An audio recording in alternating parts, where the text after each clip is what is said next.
The NFL draft is always full of mistakes and surprises. Of course, the 25 draft happens this month, but once again, I'll be looking back. As I've done in the past, we'll look at the bad pick, then we'll look at the player picked after that player who ended up way better and was at the same position. So, starting off, it was bound to happen eventually with how long the series has been. We're going to be talking about Matt Hasselbeck and Ryan Leaf. Hasselbeck was not a superstar in the league, but he was definitely still a great player, and there's no doubt his career went way better than Ryan Leaf's. Hasselbeck was taken all the way in the 6th round by the Packers, while Leaf was taken 2nd overall in the 98 draft, and of course Manning was taken 1st that draft. And Leaf was loved for his size and metrics. He was 6'5", very accurate, and could sling it. Some of the downsides, though, was Ryan Leaf just didn't have a pro mentality at all. This isn't just the weird stuff off the field and the lack of work ethic, like his one breakdown in the locker room too when that happened. He also didn't have the ability to adjust plays right or read the field as good as a lot of the other great quarterbacks in the league do. And that's ultimately why he failed in the league after 3 seasons played. Now, why did Hasselbeck fall and eventually end up rising to become a serviceable quarterback?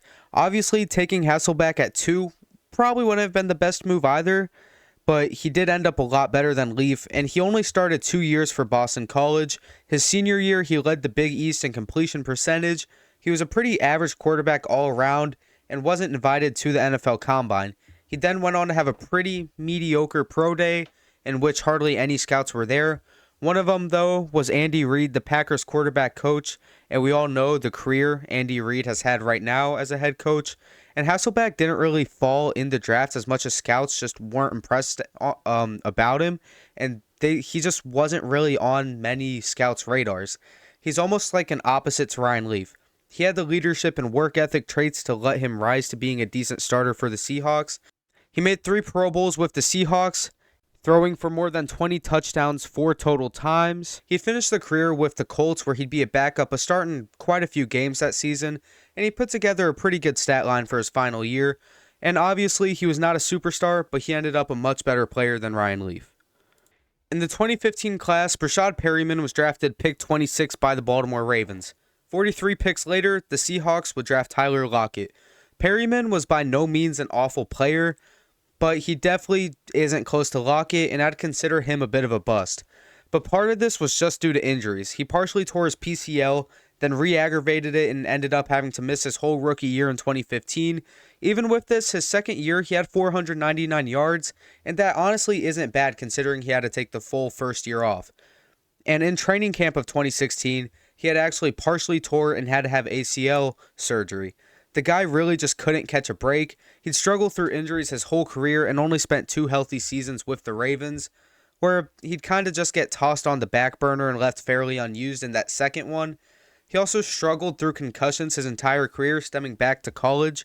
He'd finished his career bouncing around teams like the Browns, Buccaneers, and Jets, and he'd then actually go back to the Buccaneers in 21 and 22, where he'd finished his career, and I'm pretty sure he ended up getting a ring that year with Brady. But Tyler Lockett, by the time Perryman's Ravens career was done, already had 3 seasons with at least 500 yards. In his 4th season, he broke out with almost 1,000 yards and 10 touchdowns. Lockett would hold 4 straight 1,000-yard seasons as a strong duo with Metcalf, but why did he fall in this class? A lot of the reason for his fall was the belief he was too small. As a receiver, size still matters, and teams thought that not just he was too short, but they weren't really a fan of his really small hands and shorter arms. Other than that, though, he was liked a lot coming out of college. And even on Bleacher Report, they had him scouted as a future starter, which was pretty accurate considering his first 3 years. He was around that 500-yard mark, then he broke out. Even though I liked bigger receivers, Lockett was talented enough at everything else that there was no reason teams should have overlooked it because of his size. For our last players, we'll move to the defensive side of the ball. And sorry about the rough footage, but it's really all I could find. Harvey was drafted 8th overall in 2008. In the second round, Campbell would be drafted by the Cardinals at the 50th pick. When it comes to Harvey, there's not a whole lot to say. Going into the draft, he was a projected first rounder and was seen as one of the best pass rushers. His run game wasn't all that liked, and he was seen as kind of raw.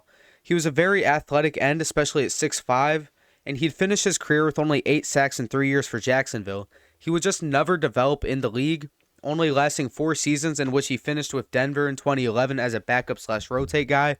And the thing with him, he went into the league as a pretty raw prospect, and he just never got developed. And we see that happen quite a bit, and it's just one of the things with drafting a more raw skill guy, which actually Calais Campbell is kind of looked at in a similar way. The Calais Campbell pick aged greatly, not just the pick, but also Calais Campbell as a player. And he didn't start a single game his rookie year, but he'd have 7 sacks in his second season, one short of Harvey's career total. He played 9 years with the Cardinals, having 6 to 9 sacks in every single season. And funny enough, he'd actually end up on Jacksonville, the team that drafted Harvey, where he'd be a key part of the Saxonville defense and nicknamed the Mayor of Saxonville. In 3 years with the Jaguars, he had 31.5 sacks. In his first season, he had 14.5. One of the reasons for his draft fall was an average senior season, along with a mediocre combine. Before the bad combine, he was a projected top 5 pick, and before the senior year he was. And the main reason he was still drafted in one of the top 2 rounds was based off potential alone, which was a pretty good gamble for the Cardinals, and a gamble that really didn't pay out for the Jacksonville Jaguars when it came to the Harvey pick.